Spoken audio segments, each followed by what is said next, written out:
Hi, everyone. Welcome to our Care Connection this month. We are so delighted to have Dr. Joyce Fogel here today with us.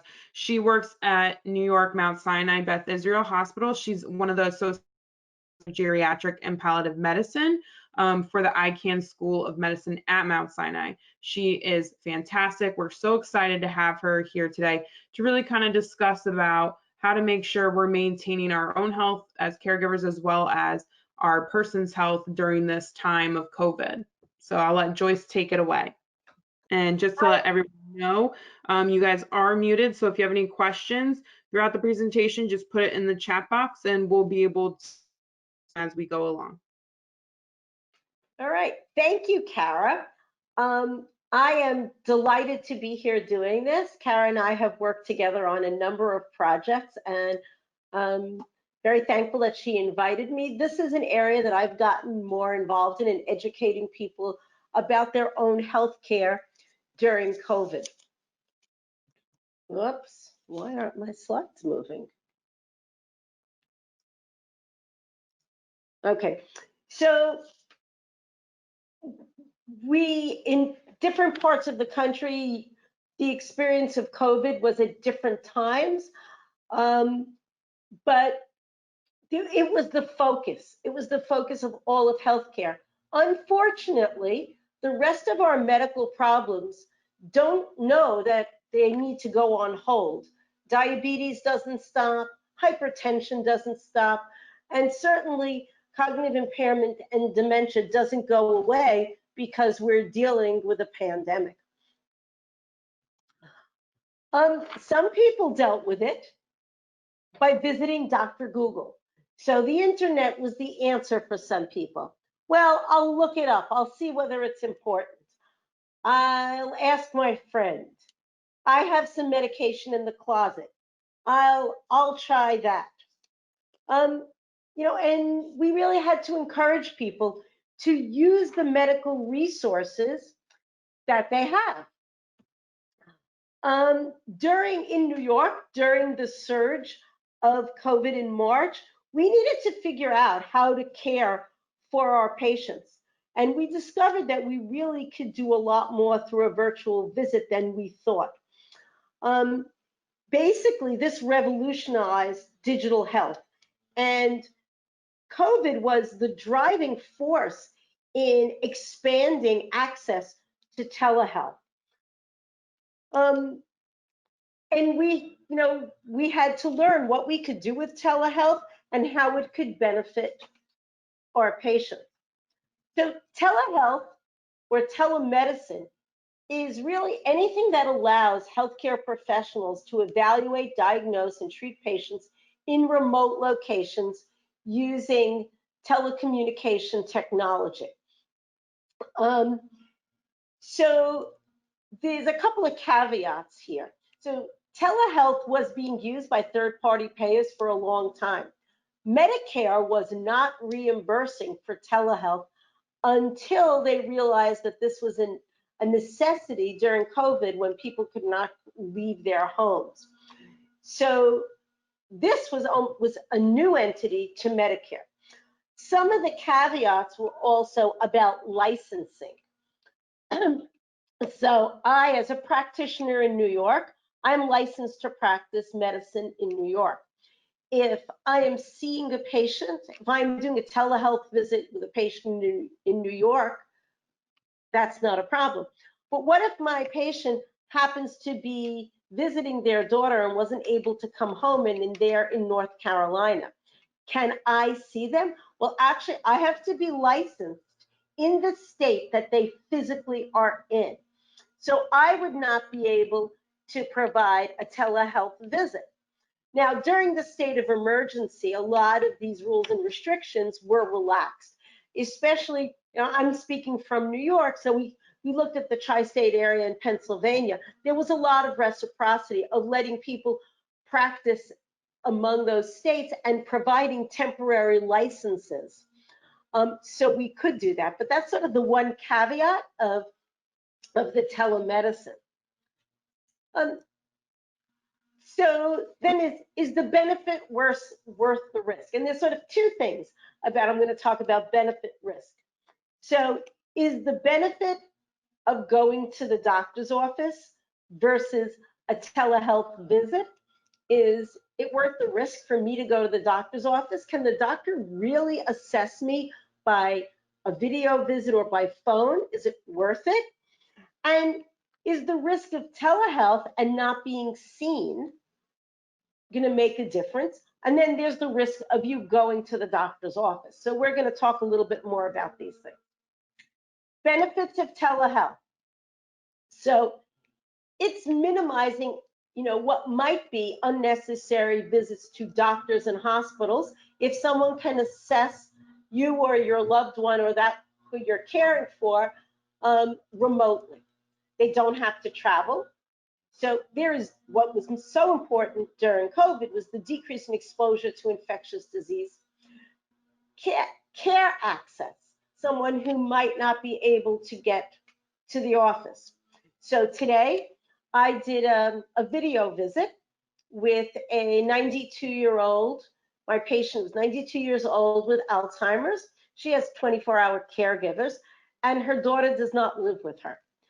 And I was able, through the caregiver, to access a video visit and include the daughter, because we can do that. And so the daughter could be part of the visit. The daughter was involved in the support and didn't need to have to get there or come to the office. This is a patient who refuses to wear a mask. She finds it very difficult, takes it off. So they're very reluctant to bring her out to the office. So she was the ideal patient, especially since the things that we needed to address had to do with behaviors, eating, toileting. So this was ideally suited to a telehealth visit. Telehealth allowed people to be maintained in their home.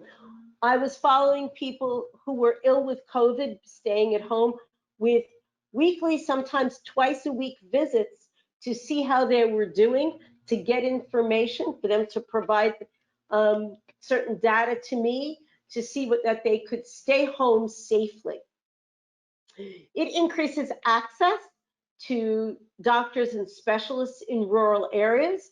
So even before the growth of telehealth around this pandemic, especially in rural areas, telehealth was being used. So the VA is a very large system, and they have rural clinics, but they have a cadre of specialists.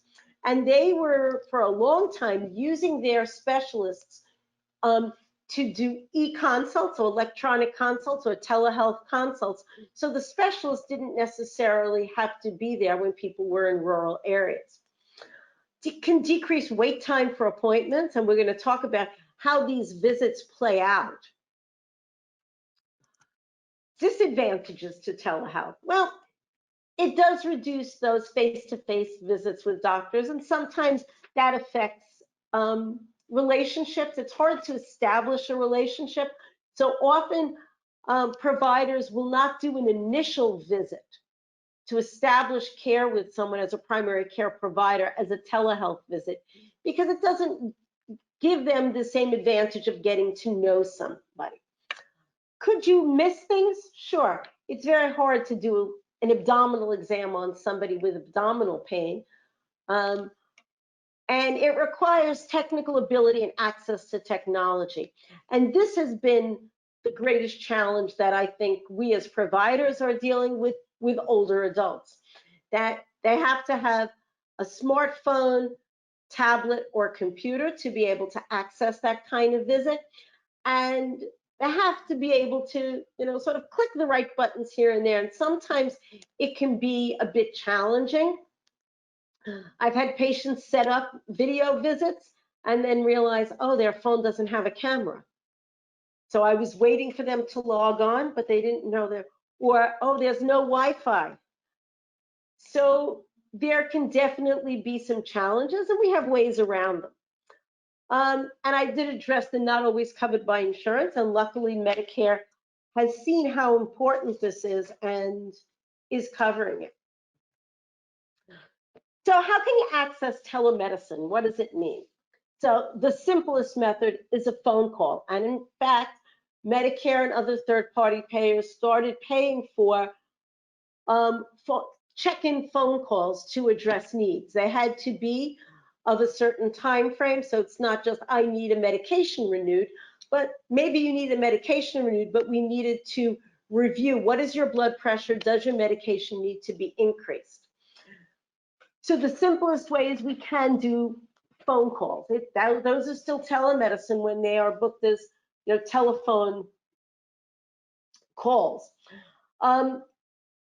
Video visits, which can be accessed through medical record portals. So some of you may be familiar with electronic medical records. So the one that I'm using right now is called Epic, and it's actually the one that's used most widely across the country.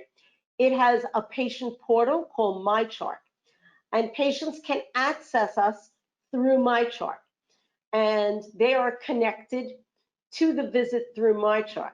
We now even have the ability, if they don't have MyChart, they couldn't download the app to their smartphone. We can just send them a text message link, and it brings them right into the visit through the portal. There are some other platforms that you may have heard of. So VC, FaceTime, Zoom, Skype, Doximity. These were all used.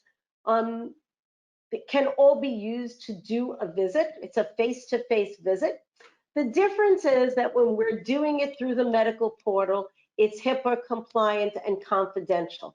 Nobody else can get in except the individuals who were invited through the medical portal. During the state of emergency, there was some leniency about using some of these other platforms if it's the only way people could access us. But we're getting better at getting people in through other ways. Some of the physical therapists are doing remote therapy, and some of the psychologists through Zoom or Skype or Doximity, and they're just letting people know the drawbacks. Other remote monitoring is still telehealth. So someone has a pacemaker and it's being checked telephonically on a monthly basis. That's telemedicine.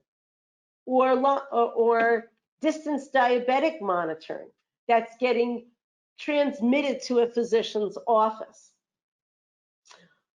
When we started doing this and patients were offered telehealth visits, we got some really, what can my provider do?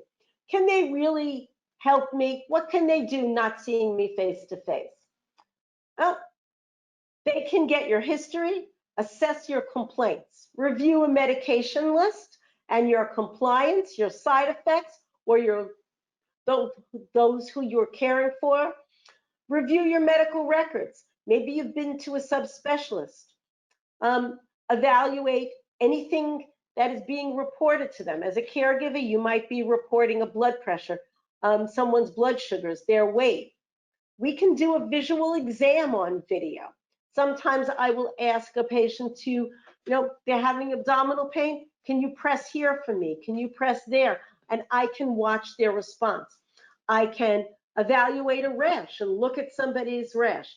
I can follow a wound and decide, do I need to get a visiting nurse in to dress that wound?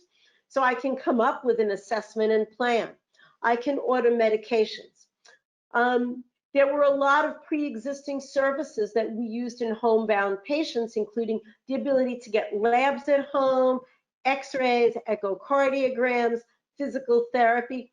But this has really grown in the time when people were not leaving their home during COVID as often. So we do have the ability to get what we need at home, as well as refer to specialists who can do virtual consults as well. Can I take that patient's rash that we've been following it, it's not getting better, and refer to my colleague, the dermatologist, who'll do a video visit.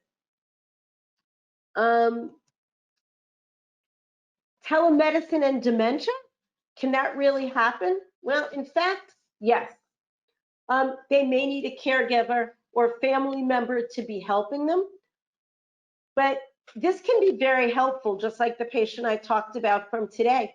people who really, it's difficult for them to leave their home because they can't comply with masking, or they've become more homebound, and maybe it wasn't safe for a provider to go into the home at that point.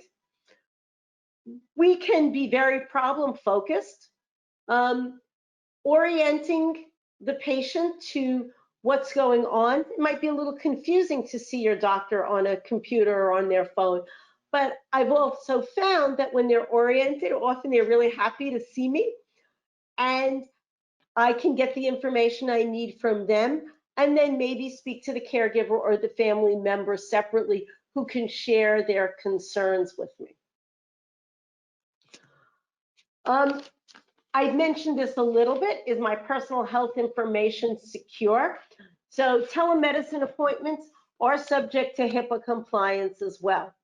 So providers have to offer you a secure technology like we're doing through our medical record. If people can't do it and say, I really want to, can't I do it via Zoom? I can't do this, it's an emergency. We can document that someone is unable to use the secure platform. How do I prepare for a visit? So as I mentioned before, computer, tablet, or phone, making sure there's a quiet space. So I'm very happy to see people's pets, their grandchildren walking behind me, but it can be very distracting for the visit. So we need to try to have a quiet space to be available at the scheduled time. So the provider is going to often have back-to-back visits. So they need to be, if you're scheduled for a particular time, come in a little early. You may be helping somebody if they're cognitively impaired as a family member or a caregiver to check in. They have to have their insurance available. You may need, if it's the first time, you may need to verify insurance. So you need a few minutes. Often offices will help people troubleshoot. So in our office, if someone's having trouble, one of our reception staff or medical assistants will actually stay on the phone if somebody's on a smartphone, and then get on their landline and walk them through the process of checking in. You're usually given a window and the link may expire. So if you check in too soon, you may time out. But also be respectful that if somebody is running, your provider is running 5 minutes late, sometimes they can call you, sometimes they can't. So be patient. Have a list of questions.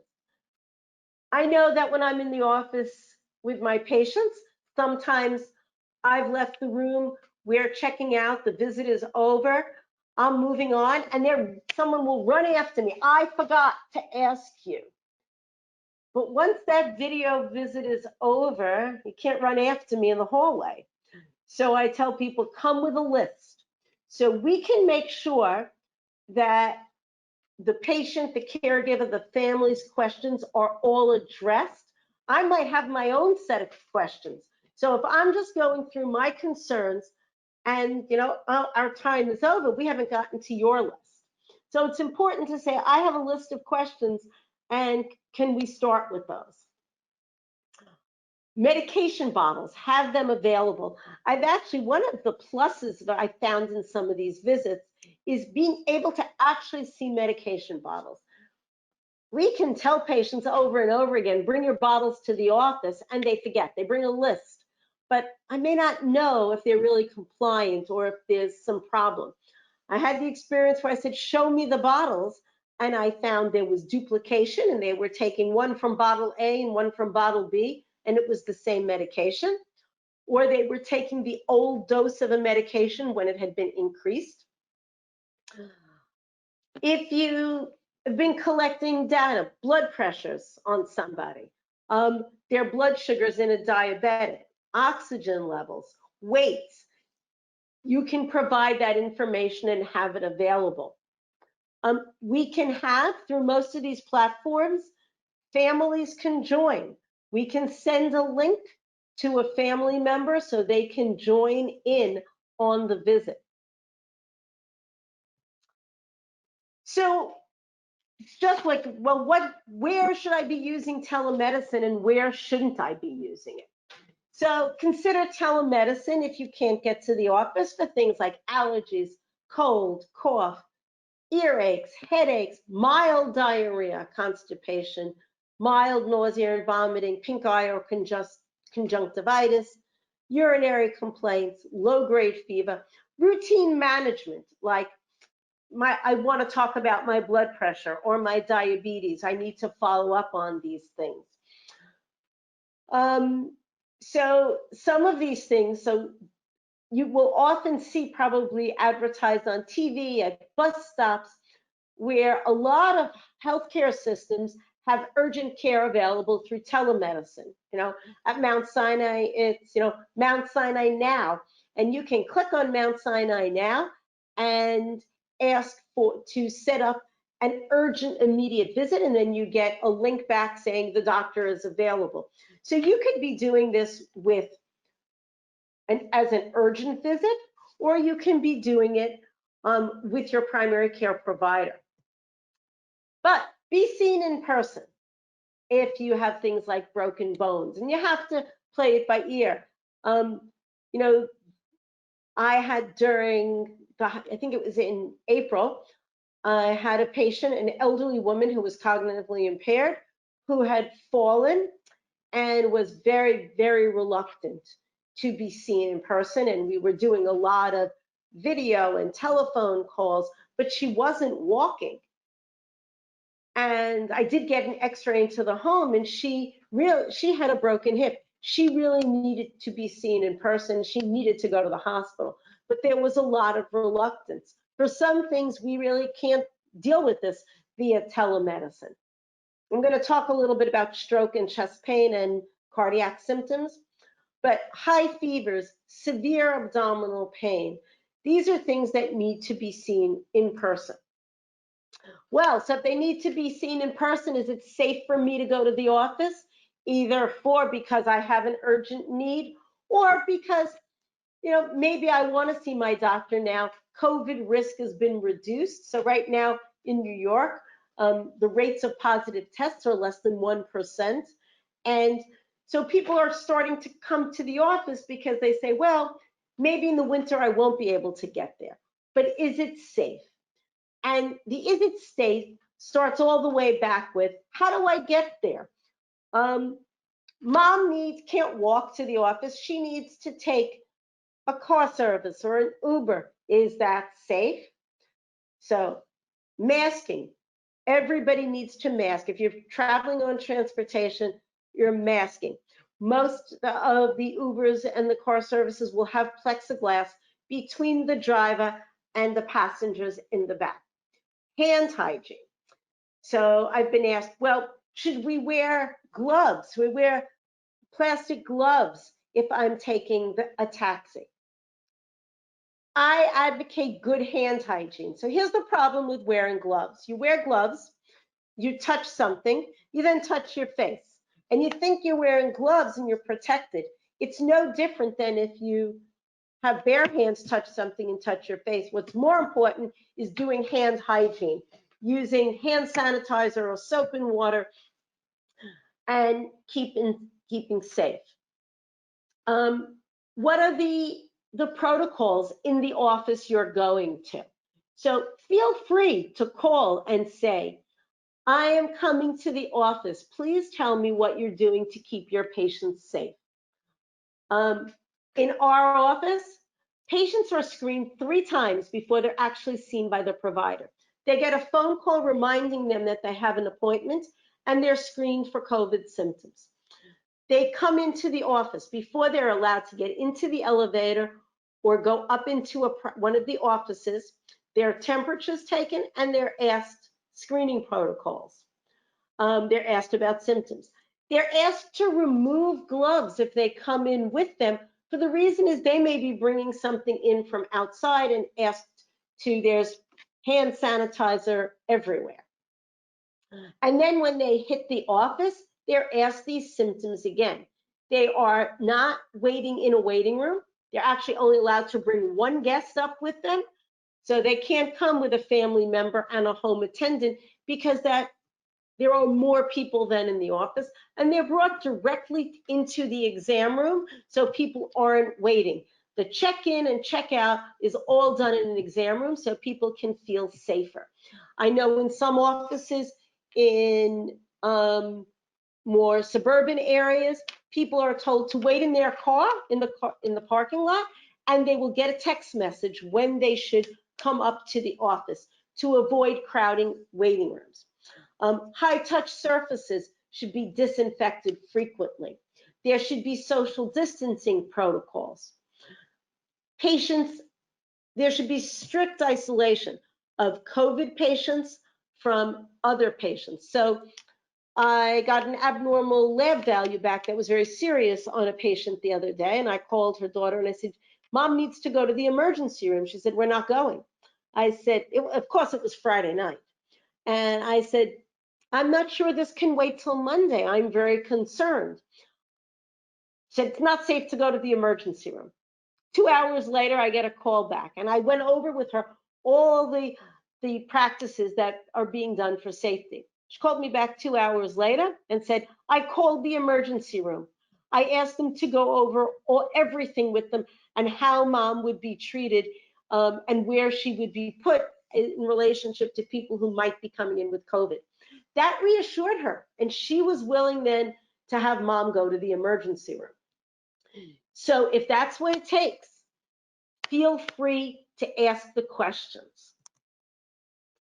I'm also getting, well, what about I need to go to the dentist?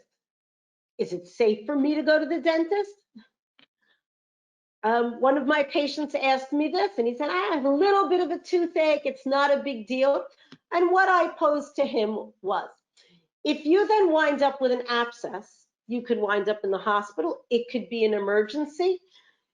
It could happen when things are not as safe. And he calls me back a few days later and said, you were right. I had an infected tooth, and the dentist told me it was a good thing I came in now. Again, he asked the dentist what protocols they were using. The dentist really should be worried more about their exposure. They're in your mouth, okay? You can't wear a mask at the dentist, but the dentists are wearing masks, goggles, protective gear, and should be cleaning everything. It's also, if you're putting off things that you really needed to get done, you have to think about it. If you're in an area or if it's a time when it's safe to go get them done.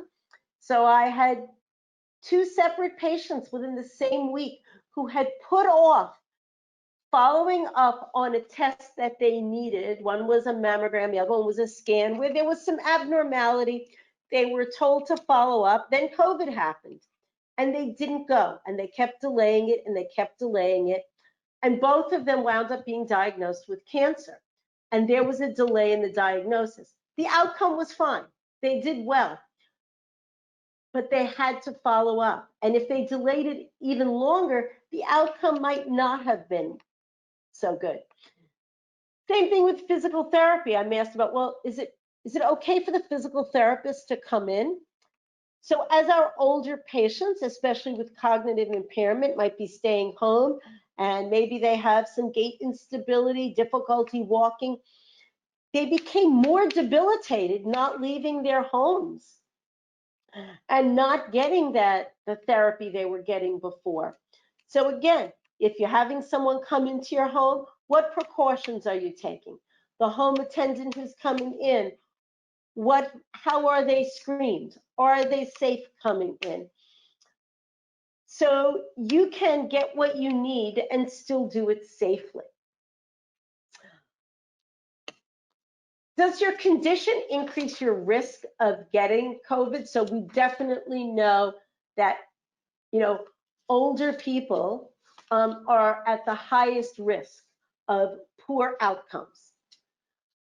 But other things and conditions that older people may have are also putting them at higher risk of both getting the illness and of having poor outcomes.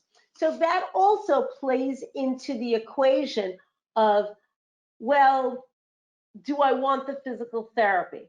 Do I need to have my routine cataract surgery as opposed to do I go to the dentist when I have a toothache? So people with cancer getting cancer treatment and chemotherapy, chronic kidney disease, chronic lung disease, organ transplants, obesity, severe heart disease, diabetes, and sickle cell disease have been found to put people at increased risk. These are some conditions that might be at increased risk. They don't have the same associations as the others, but certainly smoking is up there, and other neurological conditions, as well as high blood pressure. Said I would come back to this. So don't ignore the signs of a heart attack because you're afraid to access medical care. So older people, women, and especially those with cognitive impairment may not present with, I have crushing chest pain, right? The classic heart attack signs. They might have tightness in their jaw, pain in their arm, in their neck, sudden shortness of breath or cold sweats, or lightheadedness, dizziness. So seek medical attention if these things are happening. You know, don't sit with the fear of, I don't want to report it because the doctor or the nurse practitioner or the nurse might then send me to the hospital. Same thing goes for the signs and symptoms of a stroke. I really love that mnemonic on the bottom, be fast. So balance issues, trouble walking, dizziness, sudden trouble seeing, sudden drooping of your face or numbness of an arm or a leg, difficulty speaking or understanding speech. These things are at times of the essence. Don't ignore signs of a stroke because you're afraid to get health care. So maybe you're caring for somebody who has dementia, with cognitive impairment, and they're more confused. But confusion is often the first symptom of any illness in older people. So don't just assume, quote, it's the dementia, okay? Contact your health care provider. Even if you think you need to go to the emergency room, you can simultaneously, so maybe they can fast track them. Maybe they can make things happen more smoothly, and we'll talk about that a little bit. That may be delirium, a sudden change in brain function. So an acute, meaning happening suddenly, new confusion, new disorientation. There is a difference, and it's waxing and waning. One moment they're really confused, the other moment they're very lethargic. This is delirium. And delirium can occur from medication changes in both people with cognitive impairment and those without it. It can occur from medical issues, infections. Certainly this was seen at a high rate when older people were admitted with COVID from the poor oxygen and the organ damage that they were seeing. But any other infection, urinary tract infections, pneumonias can cause delirium. Change of environment. So one of my patients, her daughter called and said, Mom is more confused. Baseline has Alzheimer's. And they were living in a hotel because they were transitioning from one apartment to the other. And Mom got more confused. Well, that's not surprising. She's in a new environment. Her regular caregivers didn't go with them. So she was getting more confused. And it's going to take her time to adapt. So what if there's a change? Well, what if you need to go to the emergency room? You know, how do you decide? What do you do? How do you decide between urgent care and the emergency room? So someone falls and I think they have a broken finger, I can send them to urgent care. They can x-ray it, potentially deal with it. I think someone has a broken hip, they need to go to the emergency room. So your healthcare provider can usually help you decide, this is how we need to deal with it. How do you get there? So 911. So 911 at least in New York, comes with all the bells and whistles of the fire department and the police. And it can be very frightening to somebody with cognitive impairment. Doesn't mean we don't use it. You know, you think someone's having a stroke or a heart attack may be what you need to do. But we can also use private ambulances, which can less urgently transport people. So my patient who I had already determined had a hip fracture and needed to get to the hospital, we're now 3 days out. I could use a private ambulance to get her there.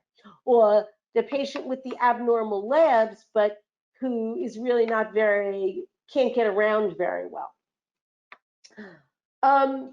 We have a wonderful service at Mount Sinai, and it may be done in other places as well. It's called community paramedics. And community paramedics are specially trained paramedics. They work for the institution. And I can activate them if I think, well, I'm not sure what's going on. I'm not sure if they need to go to the hospital. So I get a call that someone is very dizzy, and maybe I look at them on a video visit and I think they don't look so great, but they're very reluctant to go to the hospital. And they had an episode or two of vomiting. I can dispatch community paramedics who will go and take blood pressures and evaluate them, maybe give them some intravenous fluids. And if they look stable, they confer with an emergency room physician and a primary care physician, and together we make a decision. They can stay home, they're stable now, they need to be transported to the emergency room, or we need to see them in the office within this amount of time. So that's been something that's been very valuable in helping us with our patients. If you need to go to the hospital, is there anything you should know? So we talked about calling your healthcare provider ahead of time, right? Making sure that they know. I called 911, mom is going to, dad is going to, because they can call ahead and make sure that there's some basic history available, especially if you're going to wind up in a hospital where your provider is not affiliated and there is no access to that medical record. There may be pieces missing. Be aware of protocol policies. So often, during COVID, family members were not allowed in the emergency room with their loved one, or a caregiver was not allowed to accompany them. This is very frightening for someone with cognitive impairments. And information is, again, if this is not someplace where their medical record sits, might not get transmitted. So you might want to put together a go kit, or I call it a just in case folder, that has the name of the healthcare agent or proxy, who is the decision maker for somebody who might be cognitively impaired, as well as any advanced directives that you might have, medical wishes that might be in place. You might want to make sure that they have their identification attached to them with your name and number. So somebody, maybe your number's not in the chart. Medication lists are so important. And, you know, in this folder, physical reminders. Mom cannot feed herself. Dad is incontinent. Mom gets very scared if somebody tries to touch her or wash her. I had this experience where an older patient with cognitive impairment lashed out at a staff in the hospital trying to bathe her. And it became a big problem. And it's because if they had spoken to the caregiver or they were aware, she got very upset being bathed. And it might have been helpful if the staff had this information. Find out how to communicate with the staff, okay? If you're leaving your loved one in the emergency room and they ask you to step out, you can try to advocate and say, Dad has dementia, he's cognitively impaired. Can I stay with him? Can I check on him? If I can't, can someone call me, video me? We use some of those even FaceTiming, having staff FaceTime so they can see your face and be less frightened. Be an advocate if you're not getting information. And a neighbor called me. Her mom was in a nursing home and was transferred to a hospital. When she asked why, they said she wasn't well, but she couldn't get more of an answer. She called the floor and spoke to the nurses at the hospital, and they said the doctor will call you back. And the doctor didn't, and the doctor didn't, and the doctor didn't. And she called me at her wit's end and said, what do I do? And my advice to her was call back and say, I will wait till 3 o'clock to hear back from the nurse practitioner or the doctor on the floor. And if I don't, then I guess I will move on to speak with one of the administrators. She got a call back and got the information. Don't forget you yourself to ask for help, to reach out, because it's stressful. If someone you're caring for is in the hospital, this is very stressful for you as well. This is my plug in getting healthcare during the time of COVID. Flu vaccines are very, very important. Okay, they're important in keeping people away from the hospital, right? It might be hard to differentiate COVID symptoms from flu symptoms, and we don't want more and more people showing up there. So vaccines will decrease the likelihood that you'll get flu, or if you get it, that it will be less severe. You can get it from your healthcare provider's office. You can get it from your local pharmacy. There is a vaccine that is geared with a higher antigen load towards the older adults, 65 and older. But the recommendations are get a vaccine. Whichever vaccine it is, get it. And this goes not just for our older patients. This is for any healthcare worker who can transmit that flu, any family member. Okay, we are all responsible to get these flu vaccines to keep our population safer. So if you ignore your health will go away. I'm going to stop there. I would love for all of you to share your own experiences. So please feel free to ask questions or let me know your experiences with telehealth. I learned from you. Your experience with maybe caring for someone and trying to access telehealth or healthcare in general. So please share your questions, and thank you for your attention. Mm-hmm. So hi, Joyce. We have someone who asked about if you're in the middle of a telehealth session, is there ever a time that you would actually switch to having it in person?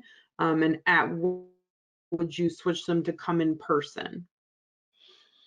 So yeah, definitely. You usually can't do that real time, right? So I may be doing a telehealth visit, a video visit with somebody, and I am saying, really, from what I'm seeing, you need to be evaluated. If I think it's that urgent, I may wind up sending them to the emergency room, and I have, from a video visit, sent somebody to the emergency room. Or I may say, you know, why don't we schedule you to come in another time this week? Can we try to get you in, you know, because I need to assess further. Mm-hmm. So absolutely. What is the time limit like for telehealth appointments? And if someone is a sundowner or vice versa, are there flexible hours for telehealth appointments? So that's really going to depend on your individual provider and what's going on. So some, you know, some offices schedule these visits every 15 minutes. And sometimes if I know that I need a half hour with somebody because there are things that I need to address, then we'll schedule longer visits. That's something you can ask when you schedule the visit and say, you know, I have a lot of things to address. I find that most of my telehealth visits take a little bit less time than the office-based visits, but not that much less, because we're still talking about a lot of things, and I may still be ordering things and doing care coordination. In terms of flexible time, again, so it's up to your provider. Some of them definitely will do evening appointments. Certainly the urgent cares that do telehealth, some of them do 24/7 urgent care. Mm-hmm. So I think if someone's needs are, I need a late, I mean, I can't do an 8:30 in the morning appointment. Can we do a 3 o'clock or 4 o'clock? And we'll always try to accommodate that. Or, a family member who says, I leave for work at 8:30. Can you do an 8 o'clock appointment? And we'll do it. Mm-hmm. Mm-hmm. We have one shared her experience. She just wanted to share that she works at an area agency on aging. They've had so many clients that have done visits through telehealth without the video, just because due to a very rural area, but it really does brighten their day just to get a call, no matter who it's from, even, going through all these appointments. I appreciate that comment, because I think I found that to be very true. We were calling people in my office when we were really in the height in March, April, and people were so appreciative. Our social worker was just doing wellness check-ins, and there was such appreciation of people just hearing the voice. Mm-hmm. And I even find that with the video visits, that they're delighted just to see a face sometimes. Mm-hmm. Mm-hmm. Definitely. I've been getting the same thing in terms of feedback from people. They get excited because it's someone else for them to talk to. Right. I do have someone who just asked so you mentioned earlier that if you can't bring a home health aide in along with a caregiver, just, in terms of that situation, would it be something where you'd allow like if the home health aide came in person, the patient to FaceTime the daughter into the conversation if she couldn't be in the room physically? Okay. So definitely. So I mean, every office and every institution is going to have its own rules. Our Yeah. rules are that people are allowed one guest to come up. Now, sometimes if our office is quiet, and we'll make exceptions. But in general, yes, we have definitely had the home attendants FaceTime with family members, or we'll call them while we're in the office and put them on speakerphone so they can listen in while we're involved in the visit. Mm-hmm. And again, it's advocating, what do you need? Sometimes it's a call afterwards. Sometimes the family member says, well, once you have a plan and you know what's going on, can you call me? Mm-hmm. For sure, definitely. And then we also have someone else who asked, can the healthcare provider, and I'm not sure if this is something you'll be able to answer, Joyce, but can a healthcare provider send over the legal documentations if the caregiver is not in a position where they can to the hospital? Oh, so I think this is what's being asked. So for example, if I have a healthcare proxy in Yes. my chart on an individual, and they're on the way to the hospital, and the caregiver may not be able to bring it, may not be available, may not be there. If it's part of the same system, and I'll talk about that in a minute, then they're going to see it in the system. So if, as I said, we use a medical record called Epic. If somebody has gone to a hospital in our system that's using Epic, they can see all the documents. If they can't, and somebody calls me and says, can you fax us this Mm-hmm. document or this medication list? Yes, absolutely, we can do that. Your care will always be more streamlined if you try to stay within the same system. So if your provider is associated with one healthcare system, and if you have to go to the hospital, try to go to where your provider is associated, because it allows them to coordinate your care. So when my patients wind up in the hospital that I'm affiliated with, I have a relationship with the hospitalists, since I don't care for them while they're in the hospital. And we go back and forth and discuss things. they can see my records, and I can real time see what's going on. So I've had families saying to me, I couldn't reach the hospitalist yet, but I know, Mom, can you tell me what's going on? And I'm able to read those records and give them some information. So it's always going to make for better continuity if you can stay within one system. We have someone who says, thank you for sharing this very informative webinar. I'm taking care of a 7-year-old dad, and this has been very helpful to her. Great, I'm glad. It was, we as healthcare providers too had a big learning curve. I started out in March not knowing how to do a telehealth visit and thinking, really, I can do this? And we learned very quickly. And I think it's going to become part of our healthcare, even when we're not dealing with a pandemic, especially when you have cognitively impaired. I might see somebody in the office, let's say every 6 months, but in between, I could do some telehealth visits to assess, to follow up. Okay, I changed your medication. Let's do a quick video visit to see how dad is doing and if I need to make any other adjustments. So it's really enhanced our ability to care for our patients. Completely agree. I believe their question phrasing is, and I think you already touched on this, was does your staff encourage families to complete an advanced care directive, during the wellness calls? And I would say that would have to be something brought up with an elder law attorney. Okay, so really important, a healthcare proxy or a healthcare agent does not need to be done with a lawyer. Each state has its own document. In New York State, you can download the document. You can complete it with 2 witnesses. The witnesses can be anybody over the age of 18 who are not the appointed proxy. So every new patient in our office, we ask if they have the cognitive ability to do so. We ask them if they've appointed a healthcare agent, and if not, we provide the paperwork and we will facilitate it. We have done these by phone when people cannot leave their homes. It was found to be acceptable when we were in a state of emergency to have somebody appoint an agent by phone, and we would write on the document verbal consent.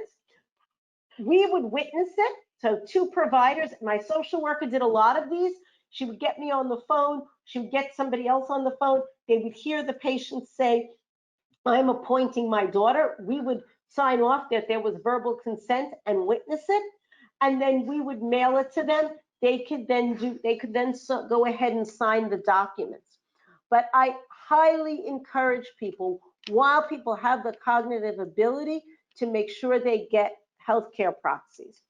If someone doesn't, this is a whole other talk, if someone doesn't have a healthcare proxy, then, surrogates can make decisions, and there's a whole surrogacy law it's different in different states about who can make decisions.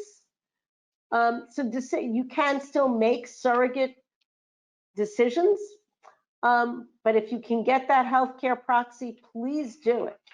And keep a copy in those documents that folder that I talked about. The other thing you can do is take a picture of it and keep it on your phone. So if you do wind up in the emergency room and saying, I don't have it.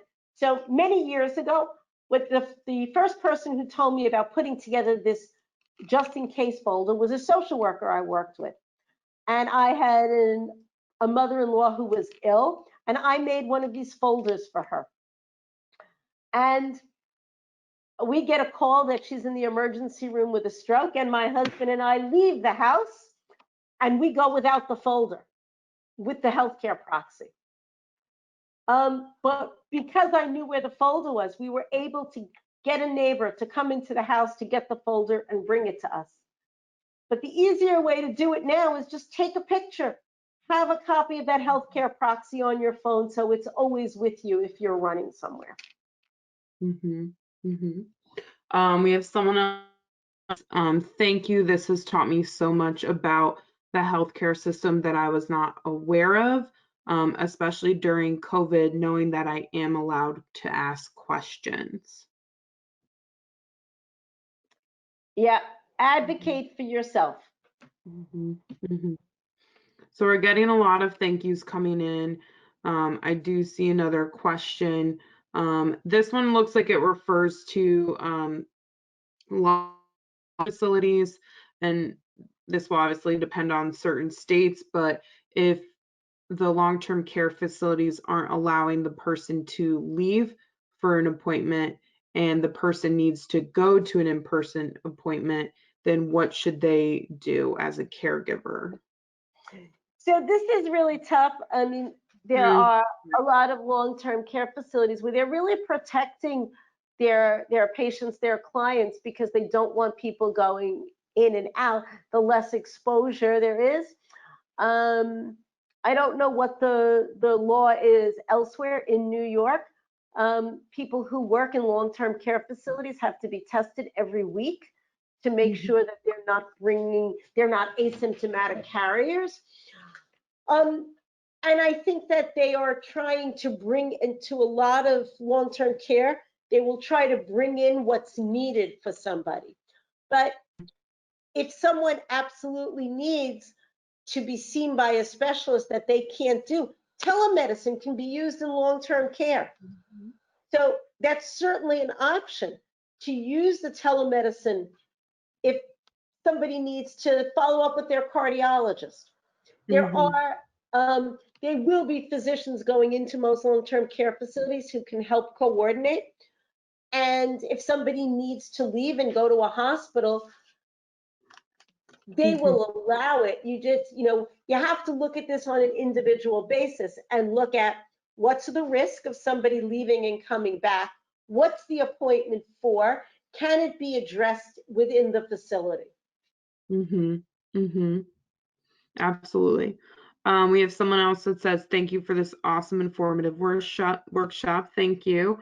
Someone asked, do you have any recommendations or how home health aides and caregivers should prepare for the fall and winter seasons approaching? Great question.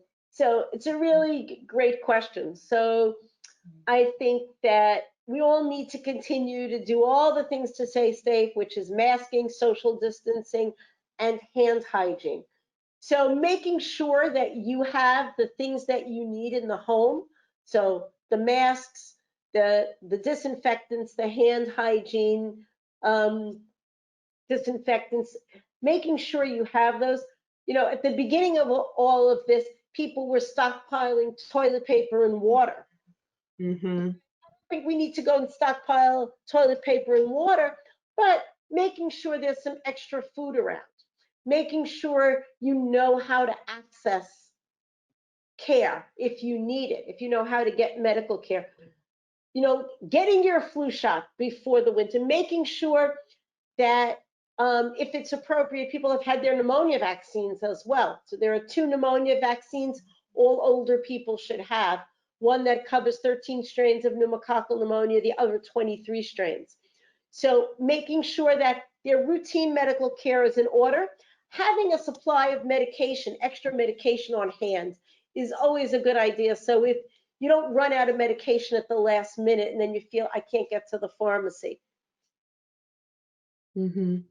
Yeah, and I think just in longs of that, it's definitely, seeing what you have, consulting, as Joyce said, consulting with your healthcare provider about things that they may or have in place as well as they're preparing. So checking in with them to see what their thoughts are as you guys are preparing for the fall season. Someone just did a follow-up question to that. Should we still continue to make appointments that we're close to October? So, I'd say telehealth you can do like we've talked about, I think like all year round. I think doing in person is definitely going to depend a little bit on the situation, right?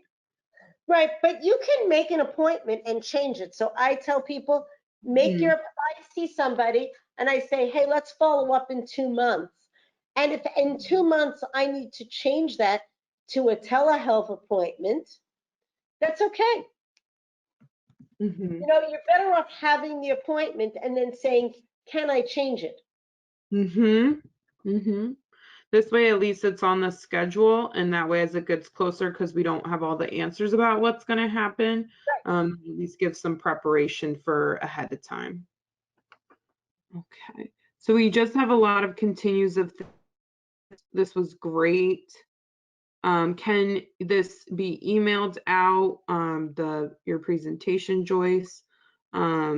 Which we can touch base on that to have that emailed. And I'll definitely put information in there if you guys have questions to connect with. And that looks like that's all we have for today. Just continuing thank yous though, Joyce. This has been fantastic. You know, listen to your experiences through this and sharing, providing that insight knowledge, you know, to all of us about what's going on, how we can be more active and how we can prepare for, you know, telehealth as well as in person. So this way we're not focusing on our other care issues and avoiding getting the help we need or a person needs. Yeah, it's my pleasure to educate people about this. I needed to be educated, and I think it really is important in care of our older patients. And Kara, if you get more questions in that you need help with, just email me and I'll be happy to send back answers and talk to you about sharing this presentation. Completely. Yep. And just another one saying, well said. Thank you so much. Can't say thank you enough for having this. And we'll touch base if questions come up. We can connect with Dr. Fogel if anything comes up for any of you. Okay. All right. Thank you again, Joyce. I really appreciate it. My pleasure. My pleasure. And all of you stay safe and stay healthy. Yes. Take care. Bye-bye.